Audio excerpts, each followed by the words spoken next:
Уважаемые коллеги, добрый день. Dear colleagues, good morning. I welcome all the participants of our today's event. I welcome all the speakers of our today's session, IT and Cyber Law, and plus Legal Tech.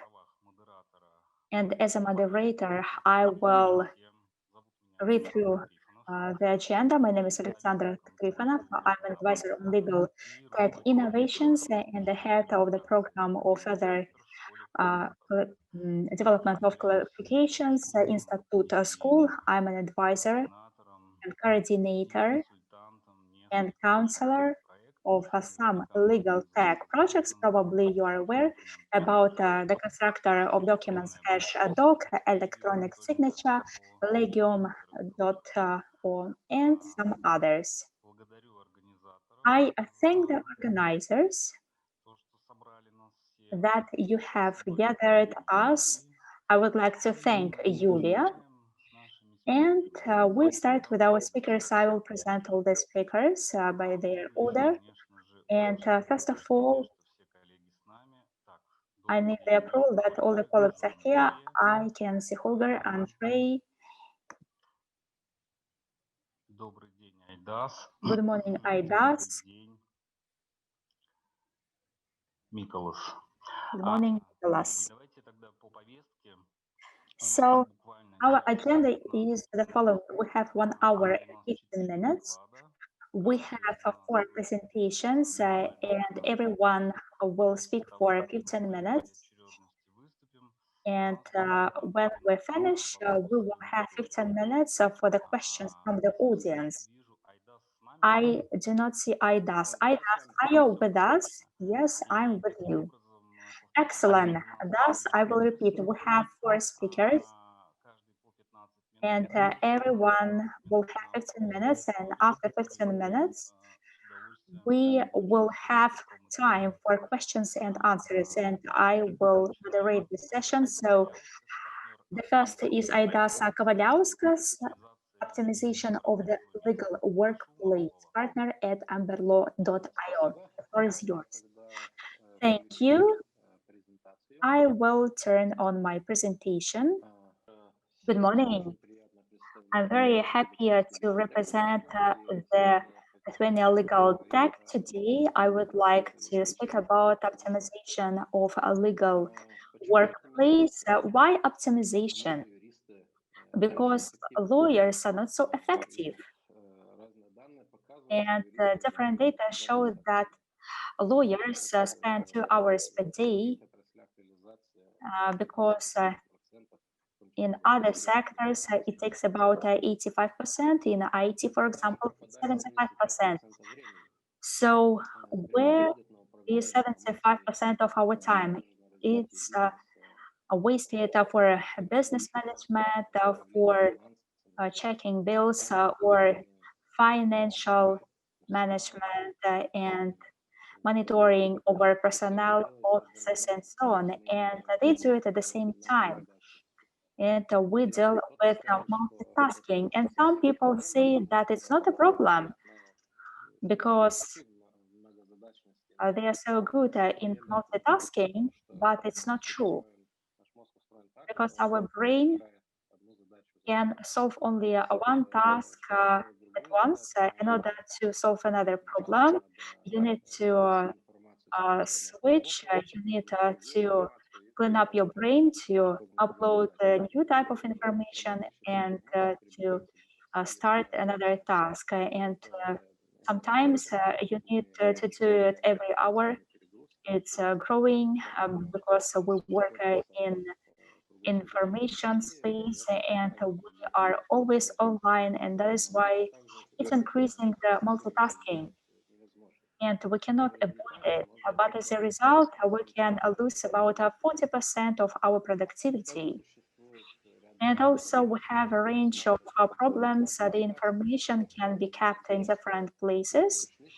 And there are many manual processes in legal offices, repeating tasks. And because of that, we deal with a very limited view to the information. First, it's very, I can see just the bar, and now we can see it. Okay, okay. So the question is how to improve the productivity. The productivity can be improved via planning and execution, the effective management of information, and automation of repeated tasks, and via improvement of the view to the information. And we can do it via introduction of technologies. And some people ask, why technologies? Let's look the history of past 70 years of information technologies. In 1948, the first computer program was created in 1966. There was a mission Apollo that used the software and operational system in order to manage the mission. And in 1993, they created internet in 2006. It was the first time when the definition cloud computing was used, and now about 70% of all enterprises use cloud solutions. And it's very interesting that the internal, the GDP in different countries increased by 2.5 times. How do lawyers use technologies? Different studies that were conducted in 2019-2020 showed that only 45% use legal technologies, and they use just separate segments. Half of them do not use these specialized technologies. The second reason, what we hear all the time, yes, we need the technologies, but now we are very busy. But the main reason is different, starting from that first of all, the lawyers didn't learn how to use them. Several years ago, our colleagues conducted some surveys and they found out that only one legal school in Europe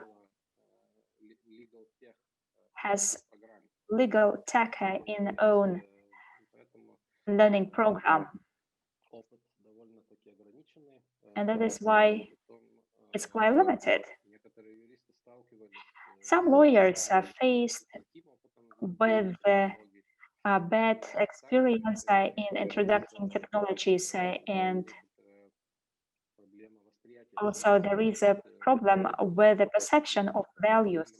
So 40 euro per month, is it much or few? And also they have some worries about data security, because we can hear from them that it's not so safe to keep the data in a cloud rather than a computer. And the introduction of technologies is inevitable because everything's changing, both the business and state sector. And also the expectations of the clients are changing. And a new generation of lawyers are coming in front that they need it. And in the end, we won't have the choice than to introduce these technologies and use them. Where to start? I recommend always to start with a backbone. The backbone in legal space is the solution for the management of legal practice, and only after that you can construct other tasks. But everything should be integrated and work together. The basic functions of such a solution is clients management, the documents, workflow, flow case management, planning and scheduling, billing, analytics, and search for information. What are the advantages of such software? First of all, it improves the view to the information. It improves and decreases the costs for information management. It improves the planning and it makes multitasking more effective. It will be easier to shift from different tasks to others, and thus you can reduce your lost hours, and it will be easier to bill, and there can be other opportunities and advantages. And today we have many similar solutions. The most important thing is that to invest in a correct solution, and the effect from that can be from 10 to 100 a return of invested money. So why shouldn't be we slow and to postpone for tomorrow? I can show some examples from umbrella. In our case, we do not have the introduction 0 hours, so the preparation for work 1 hour, and then you can work. It means that after some months, the effectiveness can increase by 10 to 30%. And I would like to show another example of a specific introduction. We introduce one software in Poland, and as the result, the revenue increased by more than 25%. And from the very beginning, the situation was classical. So the distribution of tasks by electronic mail, the accounting of time and costs in Excel tables, and many tasks were made manually. When we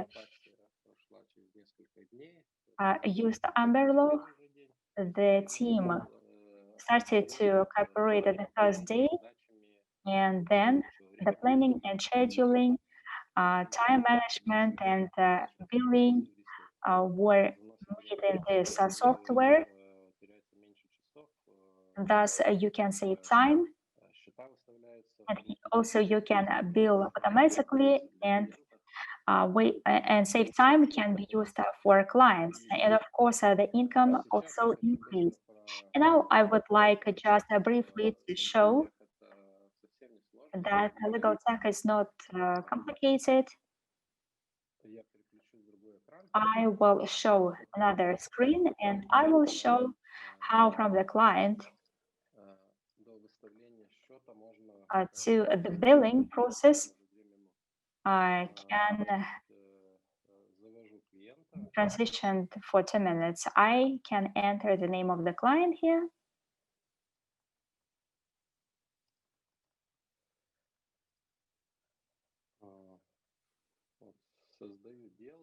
I create the case.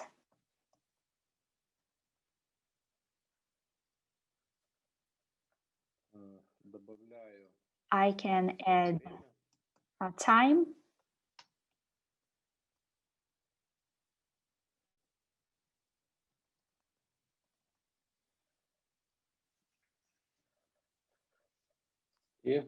And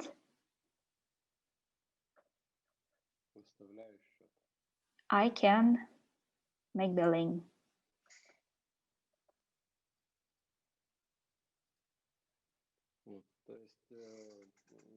Here you can see modern software that should be simple and it's not so difficult. I have shown what I wanted to show. Thank you very much. I will wait for your questions. Thank you very much, Vedas, for your presentation. I would like to give the floor to our next speaker, Andrei Neznamov, who is the international experience, who is CEO of regulation of AI technology Sberbank. The topic is international experience in the regulation of artificial intelligence. And the floor is yours. Hello, dear friends. I'm very happy to be present at this event again that is dedicated to legal tech.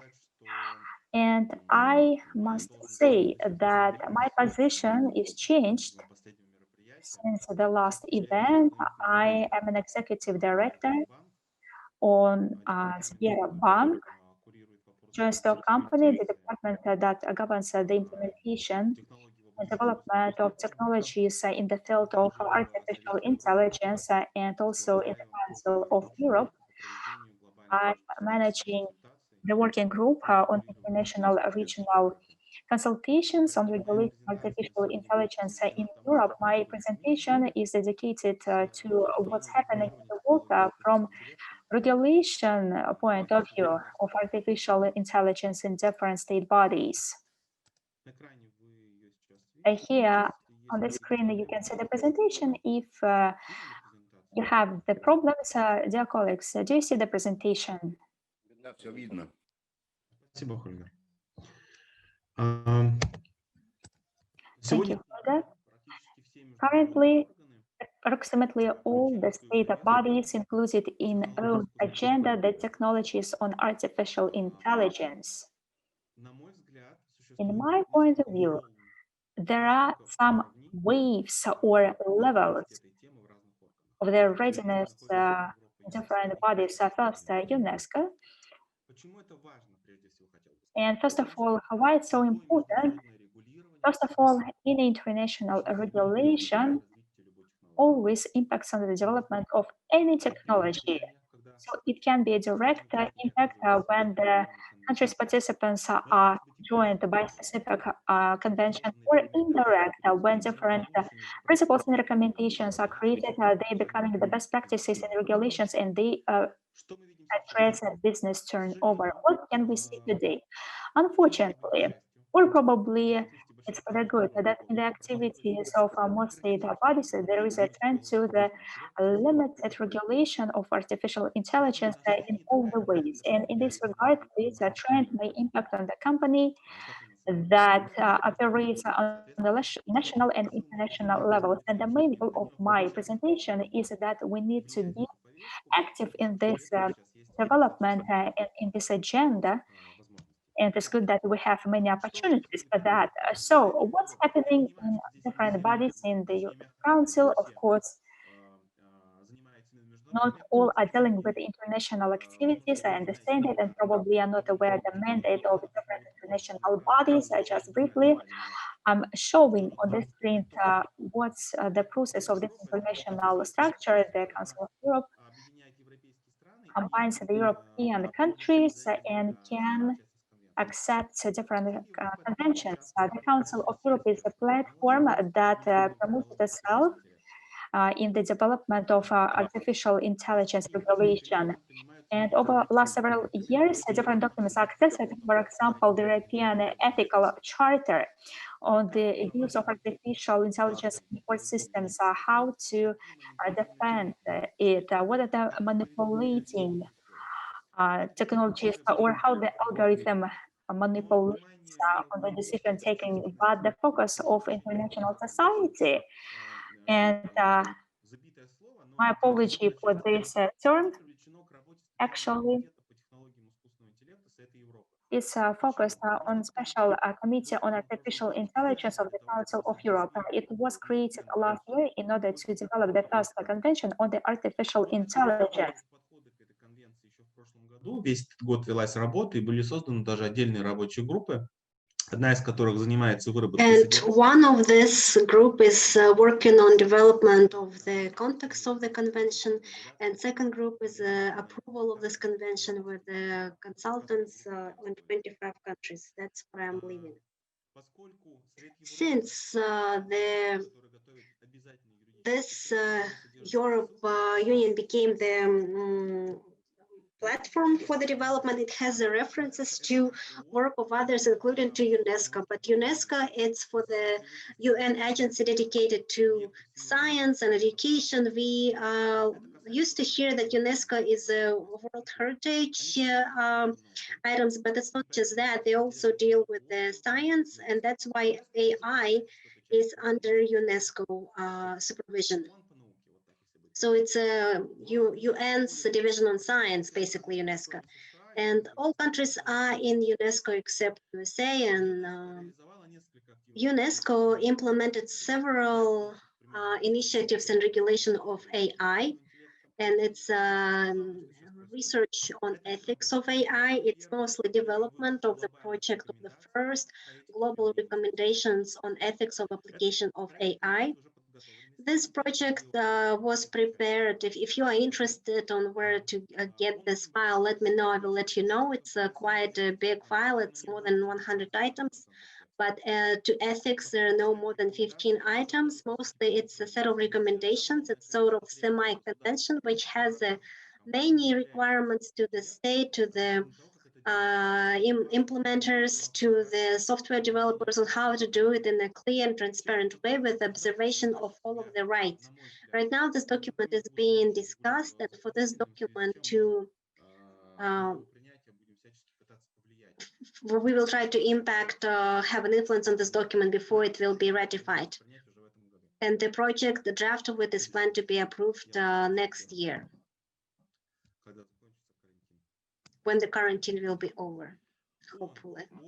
United Nations, briefly, you all know what United Nations is. It's not about General Assembly and Security Union. It's about the big branch, which has more than 100 different states, and each of the state and organization is dedicated to a certain activity. I don't even know how to unite it all in one slide, so I'll just draw your attention to the United Nations organization, which regulates the intellectual property rights, because they regulate the intellectual property in the context of AI. You can go to the website and see who has the author rights on the artificial intelligence items and the results of activity.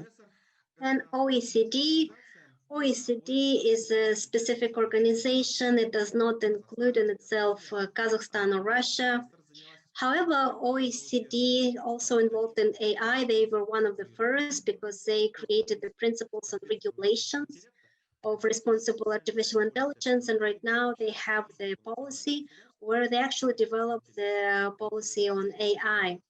So those who are interested in that, go to the OECD AI Policy Observatory and look at the materials.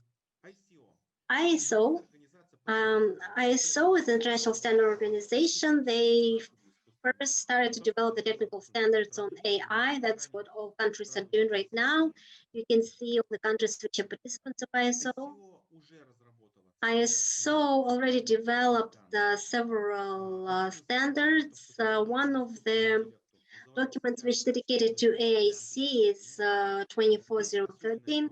It's I have a specific reason to refer to this document because I was part of the developers, because different cases, which around 140 cases that happen in the world on how to work with artificial intelligence in various countries of the world, we contributed to that. So 1/4 of this document is made of Russians cases. And we were the company that actually saw it, that saw that there's a development, and there is an entire section on that. Also, many activities has been planned, and specifically it's a long term, which we're talking about 1.5 to 2 years. Other comments on terms of organization, G20, it's an informal group of 20 which unites 20 big economics, and they recently adopted a document which on ethic relation in AI. They used the example. Also, we also know the OSCE. OSCE is about safety and peace, but nevertheless, it's a very political organization. So they were looking for their mandate in the AI. I presented there a year ago, and we discussed what they can do. So they could not find something that they can do back then. However, they found something this year. They started to talk about impact of AI.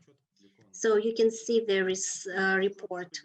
Now let's go about certain platforms with minimal activities. BRICS is Brazil, India, China, South Africa, and Russia. BRICS, as of now, is just looking on what to do on that. Also, we talk about Eurasian Economic Union. What unites us, colleagues, is that there is no activity in regulation of AI. And that's the time we should about start working on those. Similar about the Shanghai organizations. Now, last slide is dedicated to European Union. European Union is again the union of European countries, and here there's several activities in robotics and AI. They were the first one who did a specific research dedicated to those projects, and right now EU is actively moving ahead. This year they published the so-called White Book, the guidance on regulating of AI in Europe. You again can see this on their website, and maybe you can compare 3 leading documents on AI, which is a draft of the White Book of EU. It's a guidance on principles and regulations of in the US, and concept on regulation of AI and robotics until 2024 in Russia. And Prime Minister approved them in October. You can see these 3 documents, and you can see the different approaches on how to regulate AI in next 5 to 10 years, and maybe you will be interested. And again, we're talking about conclusion. Of course, if you were interested in that, you can pay attention to the fact that the regulation of AI becomes on the agenda of many European societies. European society, in my understanding, it's of course Europe and UNESCO. Key documents already and will be created in the next few years, but the general impact of separate countries, for example, the consolidated reference from Western European countries, there are none. So the vector of the adopted documents is quite innovative, because we are at the conference. I will say what does it mean for the legal tech. So the regulation will go towards limitation of legal tech under the condition that before involving of certain system, you will then need to check the system, involve the external consultant, which will check that there is a data set for the teaching of AI, to make sure that there is that the system is transparent, that it's controlled. Some countries have a different view on that. So different ideas have been discussed, the certification of AI. So imagine that you will have you're not having a decision on legal market, but you create a pill, and you know that pill medication has a very comprehensive system of certification. So if you are interested in legal tech, again, look at these documents and be involved. Thank you. Andrei, thank you for your presentation. Please stay with us. Colleagues will most likely have questions. And we would like to give word to Olga with the 10 legal tech solutions which change the world. Infotropic media. Olga, you have the word. Colleagues, good afternoon. Thank you for your invitation. Okay, I put on the timer. Good afternoon again. We have this challenge of the technologies in 10 minutes. I need to tell you about legal tech. I'll try to make most of it. So we talk about legal tech, about the impact on the future work of the lawyers, and they themselves, and if we will not use the technologies to increase the performance, and that makes no sense to actually use the technologies. To understand the impact and to have the efficiency of that, this legal research platforms has 5 big companies, and in 1 year they can save 500 human hours of man hours of consultants. And I know that there are people that are here from legal firms. Maybe they're not pleased to hear that, but if we recalculate, it's around 225 million USD per year. So the impact of the technologies is significant. Let's start about first technology. It's a reference legal system. It's a technology with which everything started in 70s of the last year. The first Westlaw and LexisNexis were launched in the US when the computers did not exist. Lawyers did not have it, the internet was not there. So this significantly impacted the efficiencies of the legal firms. They sometimes spend several days on how to study the legal matter. Now they can spend a few minutes or a few hours on how to find information. And in the industry where the cost of the services is being calculated by the time you had spent, unfortunately, of course, the reduction of time to execute certain tasks significantly will impact the price and the performance. And then next technology is not exactly legal tech, but if we will be honest, then everything that we sell right now with the legal word, it's in other industries is just called the simply tech. So the cloud computing, data storage, it will be used in all of these industries. But this year, specifically during pandemics, for the lawyers, it was very relevant to store the data and to, when you all work remotely without anything, these technologies really help. So again, I put it on a second place because there's no rating, and it will significantly impact the lawyers. Third is EDiscovery. In our countries, it's not really relevant because we don't have such requirement to give to others party in the court complete information. But in the US, for example, this is a very fortunate moment because this is a requirement to give to other side full information.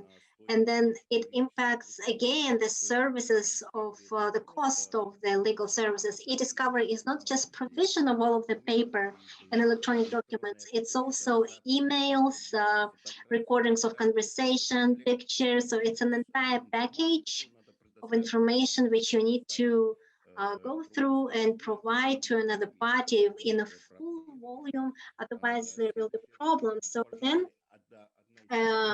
one of the main significant technologies for lawyers is, since most lawyers work with documents, with legal, it's contract management or management of documents in a more broader volume. So we're talking about contracts. And given that a majority of it is more than investment in legal tech is going to technologies to manage the contracts documents, these technologies significantly impact of the legal work, from the creation of certain documents to approval, to between various parties, to managing the risks which are in the documents.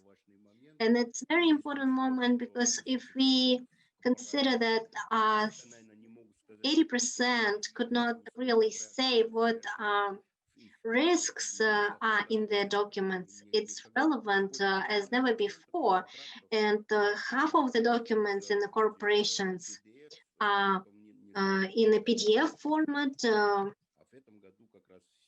and this year all of the legal firms, all of the legal companies, they all look for what is in the contract, because during pandemics you could not execute certain services on lease, on shipments, on execution of works. And do we have a new force majeure statement, and what is written there?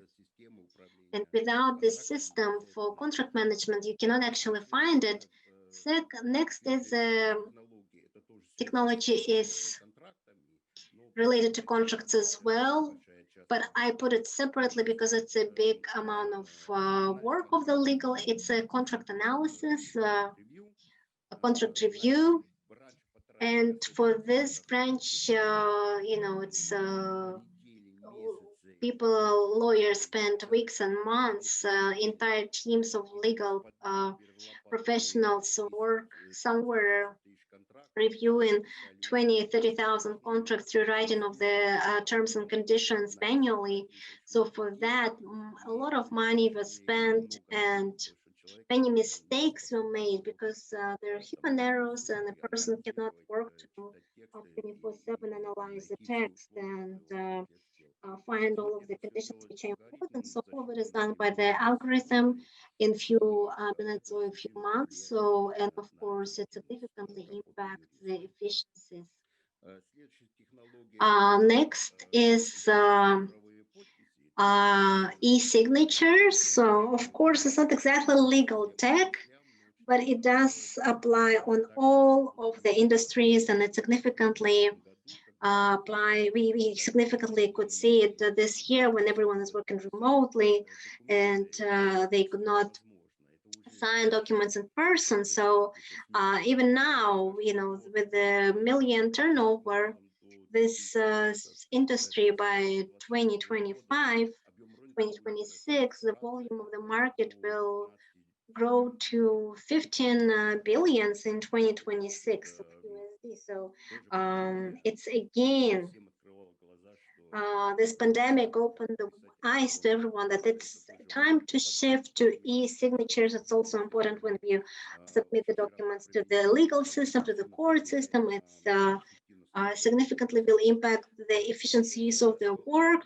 Next is the case management or the matter management in both legal firms and legal departments. First of all, this is for the first time, this technology which appeared after the reference legal systems. The lawyers did not have a computer then, nevertheless, the systems and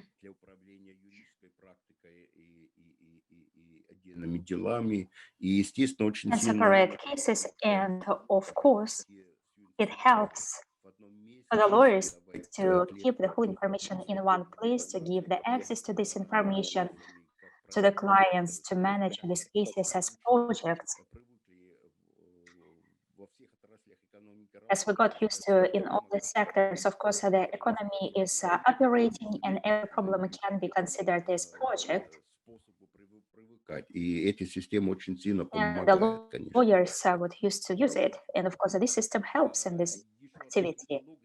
And another technology that is not so popular because just a few systems in LegalTech, in LegalTech that are used for knowledge management. And what we have in the market, it actually also has its own impact because the legal consultation is a business that is based on knowledge, and without knowledge you cannot work in legal consulting. And this process of transformation of a knowledge in a head of a lawyer to generally used knowledge, it's a system, it's the task of the knowledge management system. For these objectives, we have already had some special softwares, clerical intellects, AI that automate this process and eliminates these silo towers of information where everyone has their own part of information and he is not to share. But thanks to this system, the access can be to everything, to the whole knowledge of legal department and company. You have 4 minutes more. I know. I have 2 slides more.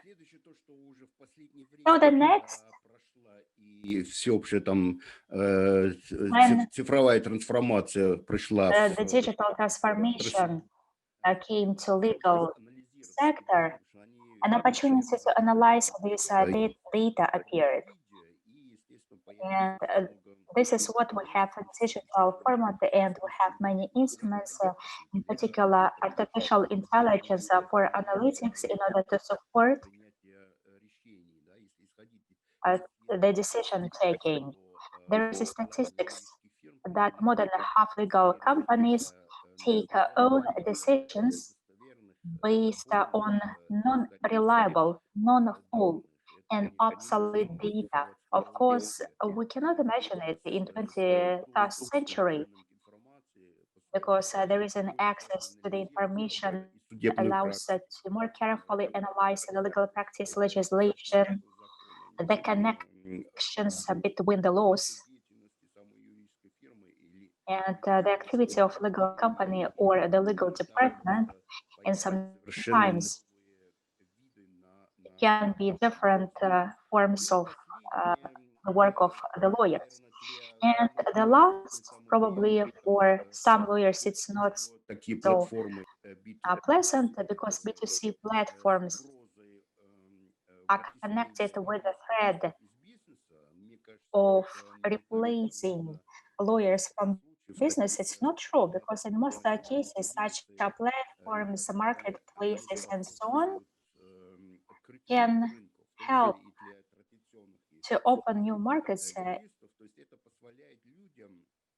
and this allows people, for those people who do not have the access to payable legal services, that they can take it because 80% of the population do not have such an access, and via such platforms and marketplaces that they can find qualified lawyers and receive a rapid answer to the question. They can take compensation, for example, for some errors or, for example,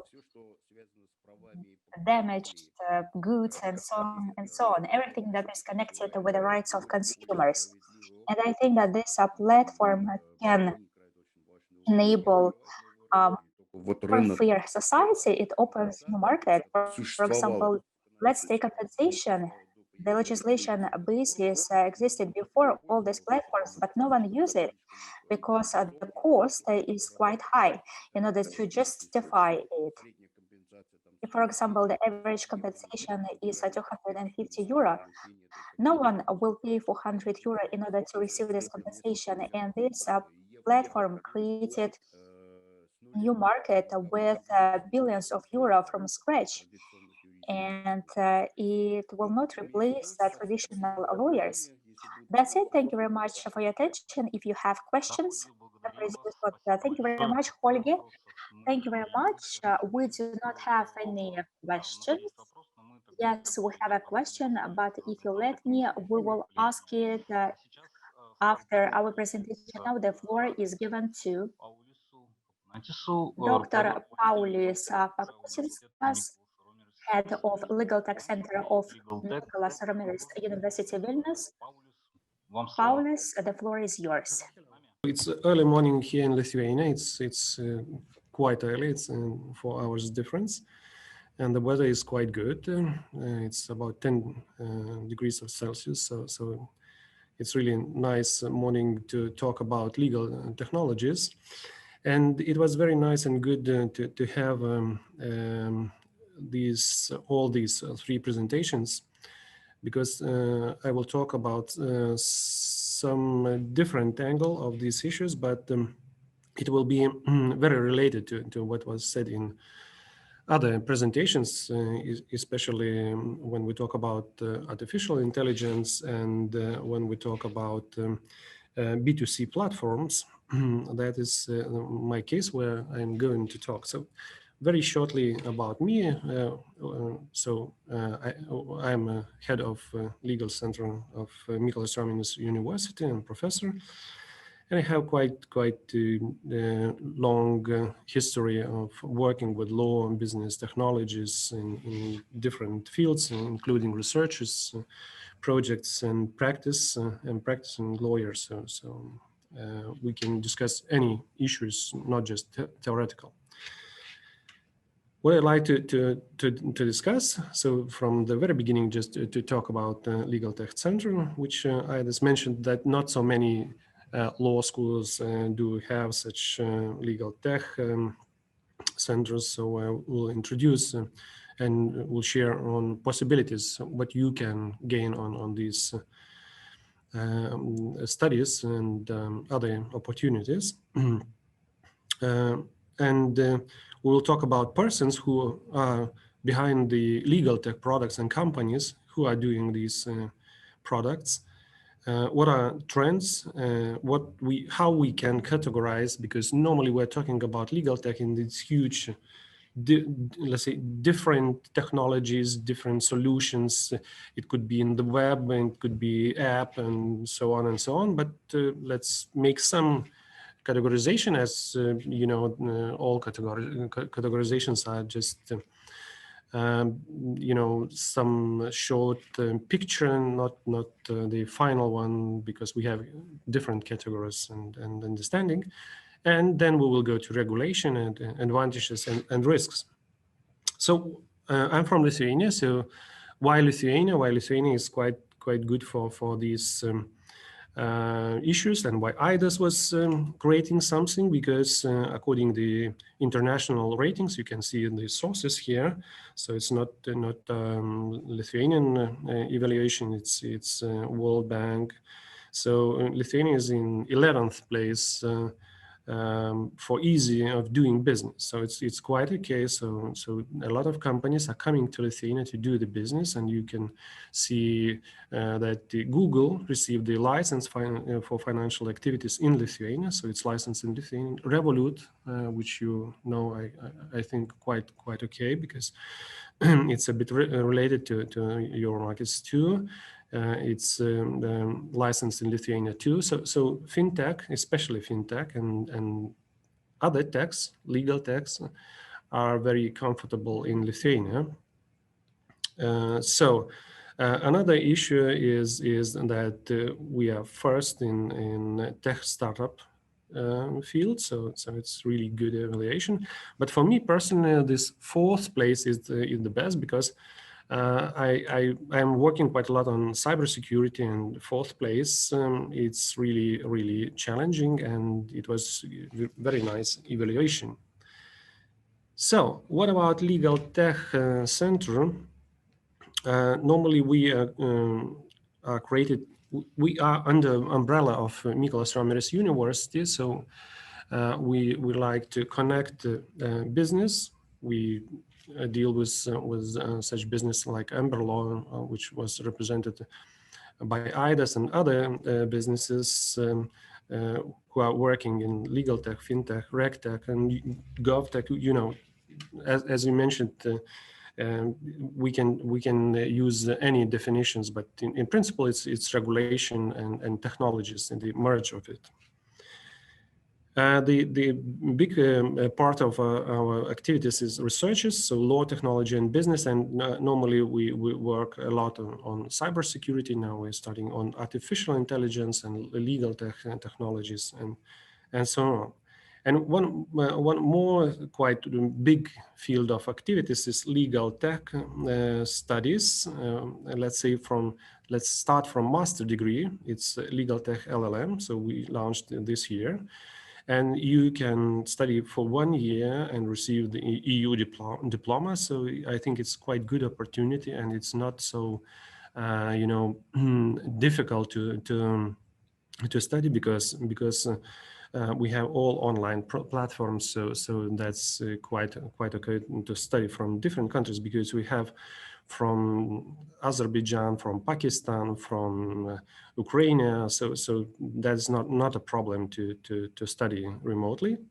And we like good doctoral students and the let's say freshest information that postdoctoral students, if you like to come to make your researches, so you can receive quite good let's say payments and conditions to study, and it's not necessary to keep it in physical contact, so you can do a lot on distance.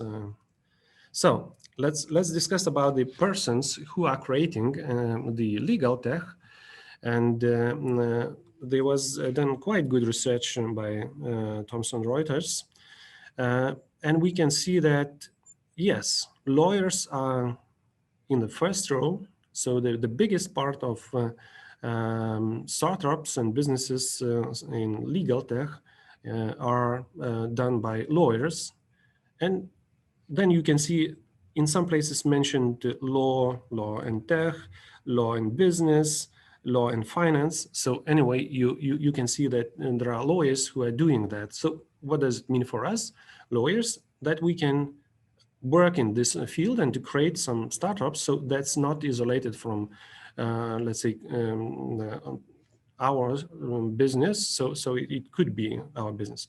But what is important to see in this picture, that there are a lot of persons who are not related to law, but they are creating legal tech and decisions and solutions, and that's good and bad, and we will discuss on it further. So you need to understand that we have competition here between lawyers and non-lawyers.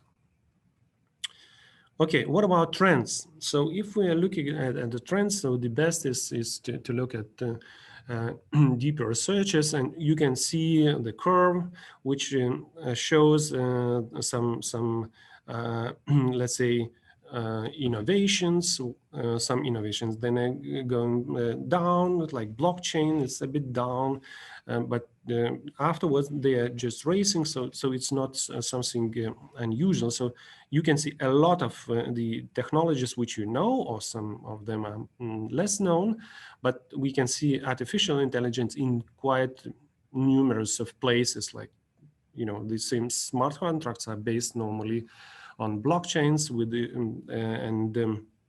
and explainable artificial intelligence and so on. So, but you can see these simpler systems like legal chatbots too. So that's, you know, the quite big scale here.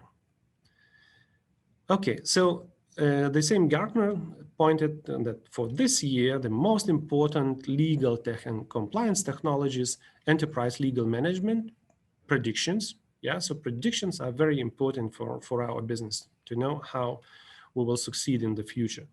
Robotic process automation and... Прошу прощения, у вас 5 минут осталось. You have only 5 minutes. So I'll be a bit faster. So I'd like to talk, if we see the possibilities, so we can split in 4 parts: managing of the business, performing work, and managing or performing. So these are mainly related to lawyers. And consumer services, or it was mentioned B2C platforms, is one of the stories what I'd like to discuss. So we have a legal regulation for legal services, but as you've seen, not so many legal tech solutions are based on just on legal services or created by lawyers. We have, I'm talking about EU at this moment.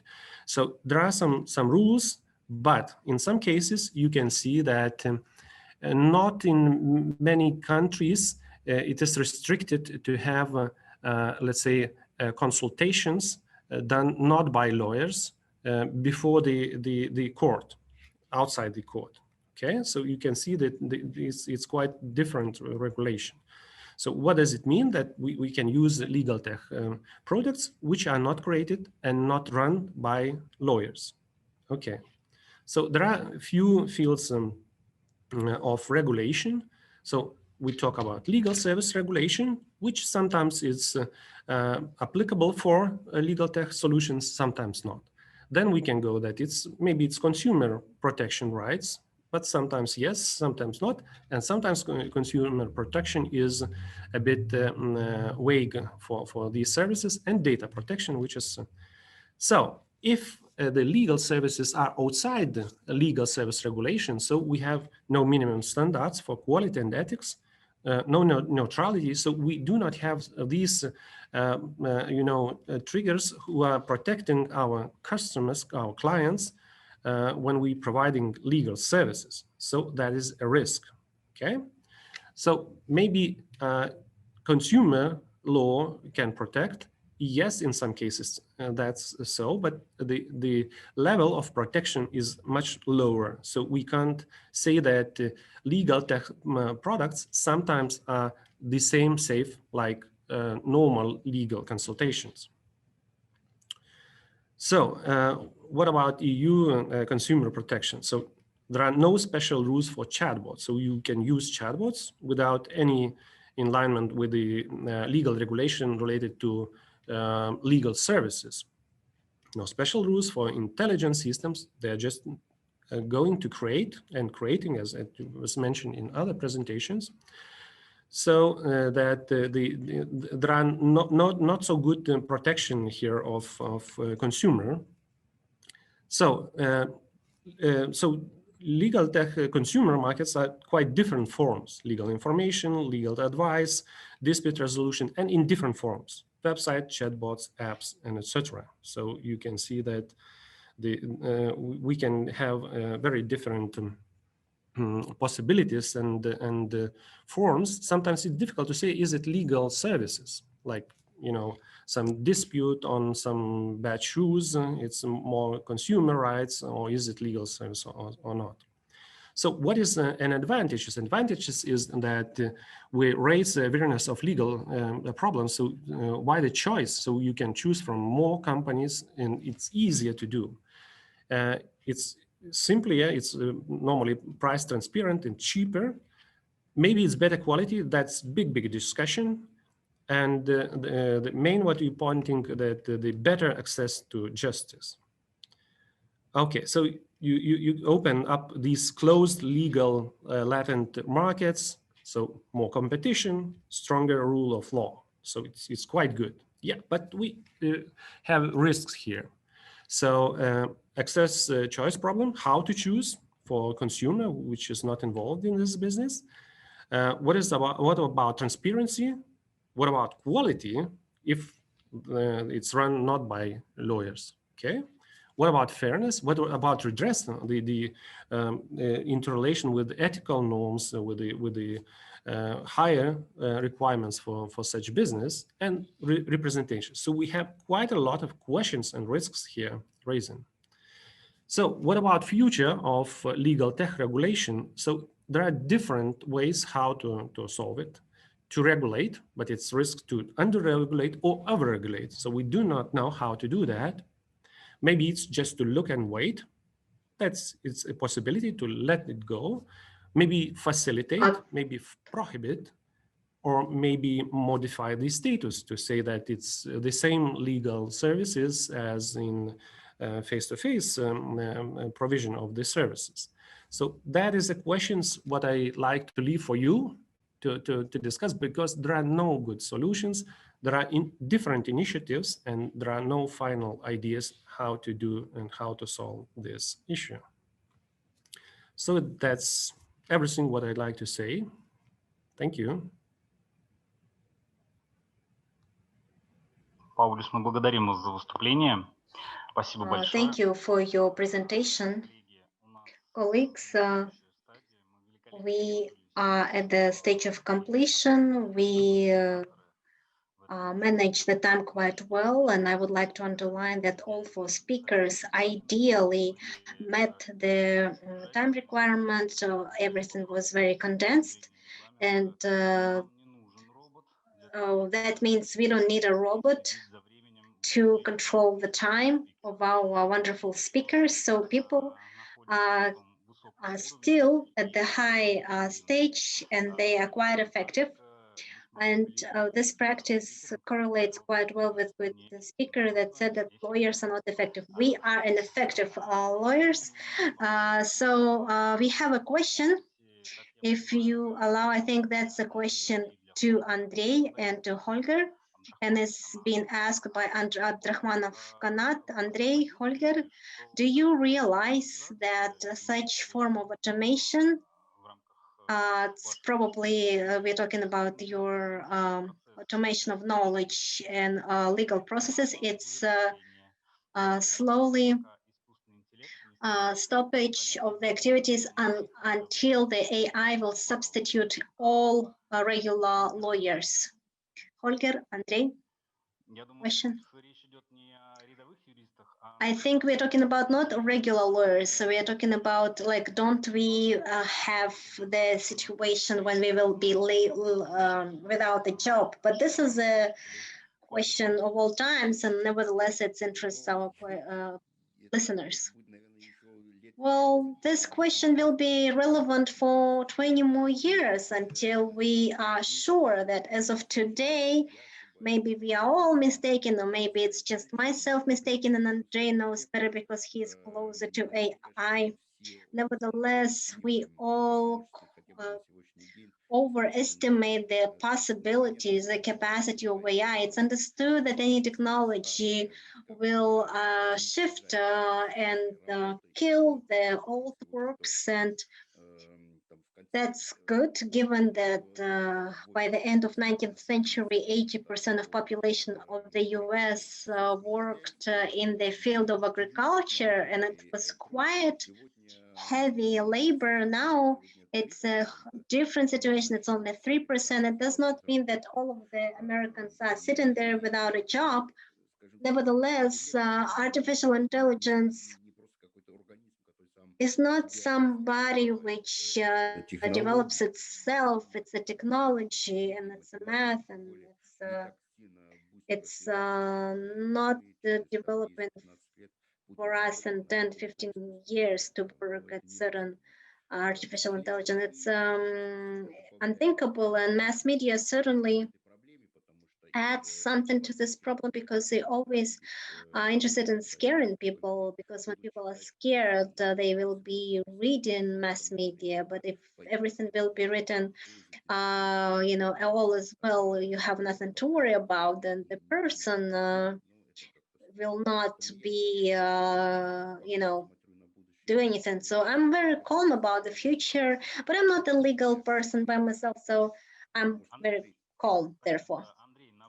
Andrei, as an advocate for the AI, please state your position and convince us in a different way if you like. I will be happy to do so. Please tell me, dear friends, do you have people that you know that is someone who is doing the job of the lamp switcher? Does anyone know what is this job about? This is the job about lighting the lamps, because before the electricity was provided, the lamps used kerosene, and then it used gas. But does anyone know what is pipe cleaners are, the profession of pipe cleaners? Well, actually, it's a very expensive, well-paid profession. Does anyone know about, the horse, people that take care of horses? Yes, horses are still hobby for a certain population. Nevertheless, guys, I would like to remind you that those of you that visited Almaty last year, maybe you'll remember this. For a second, automobiles, machines were not well known 100, 110 years ago. So manhood moved on horses. Therefore, the men were transporting themselves on horses. So when first cars came up, people were in exact same situation. No one believed that the machines can substitute the cars can substitute horses, and those that were involved in so-called horse business were, of course, worried about their job. So now what we see is that without the car, we cannot even imagine our life. So we understand that the car market is, auto market is a huge source of the working places, and no horse farm can compare with automobile firms.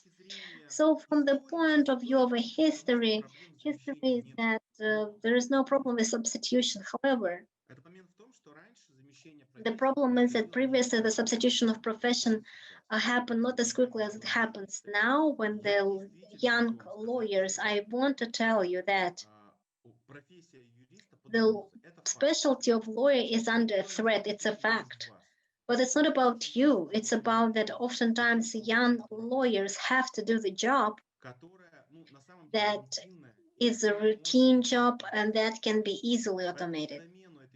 So to substitute this function, it's not about such a difficult thing. It's about a compliment for you, because you can do something which is more creative, something where you need as a person, not as a machine.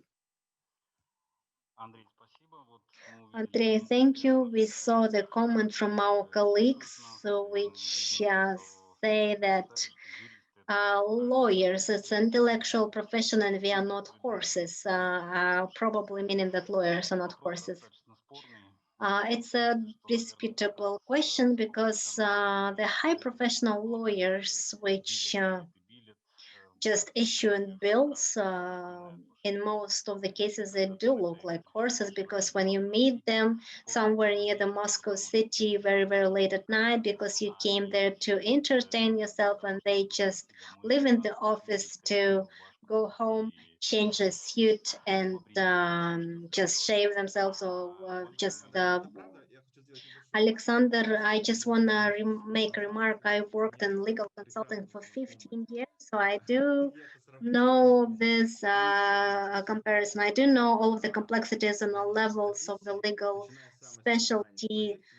So I would be happy that at some point, just some routine thing which computer would just do quickly instead of me, and I will need like many days to clear it up and spend time. Of course, I would be happy if that if this software existed. Unfortunately, the software that exists now in LegalTech were not back there then. And also, I would like to add that there is a confusion in terms, like legals should not compare themselves to lawyers or to cars, but to those who use it. Because in transport industry, one thing was substituted by another, but the industry did not die itself. So people that manage the transport industry, they did not disappear.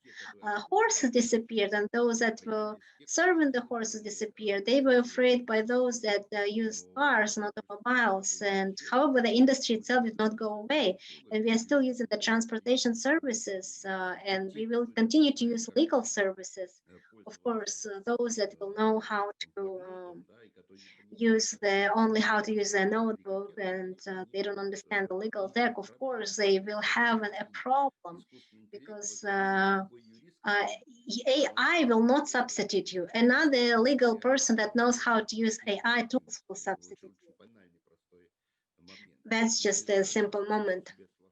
So you don't need to compare yourself to horses rather than to those that are using various tools. Understood. Thank you, Holger. Aidas, maybe you have something to add for 1 minute? Thank you. For the artificial intelligence, for more than 10 years, I am working and participated in creation of one of the leading drivers of the data analytics in Europe. And what can I say for sure is that we are talking about expert support. So we are not talking about certain smart machine which will change people.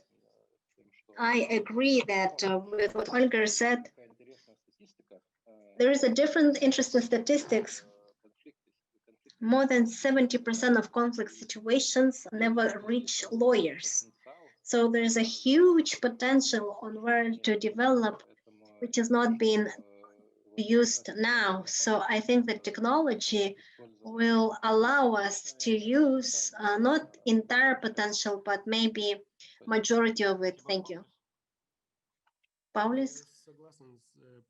I agree with the position that these technologies will help. If we will not use them, we will become just like in any other industry. We can move by car, and it will be quite, funny when everyone is moving by cars. And the biggest issue is the, quickness of change. How can we catch this novelty, and how can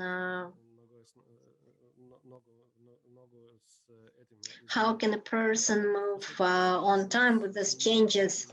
But look around, we have a lot of AI in our phones. Did they change something? Yes, they did, but it's better. It's more comfortable. We do what we had not done before. That's the only thing. Good.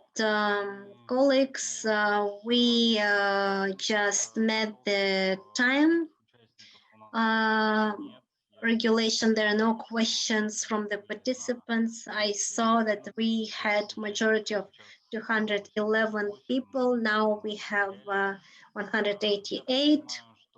I understood that maybe each speaker is a very open person, and if specialists, if some of the participants will have any questions, you can contact any of us in Facebook or in maybe there are some additional questions, and you can ask personal on Facebook, which is also a characteristics of a modern time, because you can write to Andrei Holger, to us, and to Paulis, and ask some questions.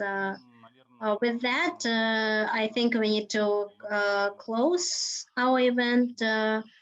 I'm thankful to organizers. I would like to say that legal tech is not tomorrow, is not today, and of course, we can be in the position where we say no and say that lawyers is a super athlete which is preparing themselves for the Olympic Games. But as was mentioned, it's a colleagues which is called COVID dissidents. You can neglect the virus until it comes to the door of your apartment or door of your office. Similar thing is with the legal tech.